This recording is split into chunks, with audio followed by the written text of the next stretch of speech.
রব্বুল আলামিন আমরা মানব জাতির জন্য, আমি মুসলিম জাতি বলি নাই, মানব জাতির জন্য একটা নিয়ম করে দিয়েছেন, একটা সংবিধান করে দিয়েছেন। সুবহানাল্লাহ। রব্বুল আলামিন বলছেন, এই নিয়ম মেনে আমি রবকে যে সন্তুষ্টি করতে পারবে, দুনিয়াও তার জন্য জান্নাত হবে, আখিরাতও তার জন্য জান্নাত বানিয়ে দিব। সুবহানাল্লাহ। এই কথাই বিশ্ববাসীর ভিতরে মুসলিম ধর্মের অনুসারীদের মধ্যে কারো কোনো দ্বিমত, একটু জোরে বলে, কারো কোনো দ্বিমত, সবাই মতের ভিন্নতা থাকলেও, চিন্তার ভিন্নতা থাকলেও এই কথাই এসে সবাই একমত পোষণ করতে বাধ্য হয়। কারণ মনে রাখবেন ভাইয়েরা, পৃথিবীতে এমন অনেক বিষয় আছে আপনার আমার মানতে মন না চাইলেও মেনে নিতে হয়। এই মানা না মানা নিয়ে কখনো বাস্তবতা পরিবর্তন হবে। সূর্য কোন দিকে উঠে? ডাইরেক্ট কিয়ামত বানায় ফেলার দাসি।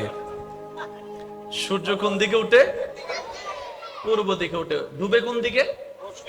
আচ্ছা, কখনো কি একবার ভেবেছেন আল্লাহ তাআলা এই সিস্টেমটাকে পূর্ব পশ্চিম না করে উত্তর দক্ষিণও চাইলে করতে পারতেন?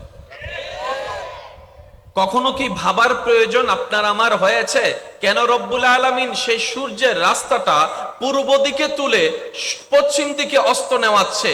কেনই বা কিয়ামতের দিন সেই পশ্চিম আকাশে ডুবন্ত সূর্যকে রব্বুল আলামিন পূর্ব দিকে না তুলে পশ্চিম দিকে কেন তুলবেন? আপনার আমার গবেষণা করার মতো টাইম না থাকলেও অন্যের দোষ খোঁজার জন্য যথেষ্ট টাইম আছে। কথা বলেন ঠিক কি না? অন্যের ঘরে, অন্যের কাপড়ে, অন্যের জীবনে কি পরিমাণ কি চলছে সেটা জানার জন্য আগ্রহের কোনো শেষ আপনার আমার নাই। অন্যের পিছনে লাঠি দেওয়ার জন্য যথেষ্ট সময় আপনার আমার আছে, কিন্তু নিজের তো শুধরানোর টাইম খুঁজে পায় না। কথা বলেন ঠিক না?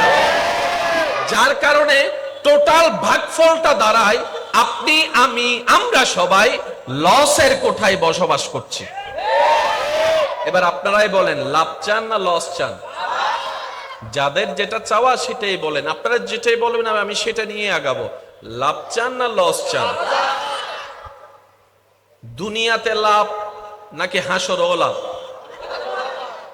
কবরে কি লস না লাভ? হাসরে? দুনিয়ায়? যদি লাভ চান তাহলে আপনাকে কিছু নিয়ম মানতে হবে। আর আপনি যদি বলেন যে আমি লাভ লস নো বুঝি,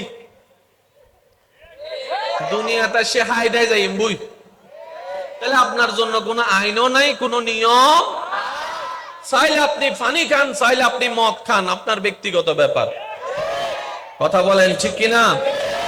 এই ব্যবসা তাদের জন্য যারা লাভ বুঝে, এই ব্যবসা তাদের জন্য যারা লাভের গুরুত্ব বুঝে।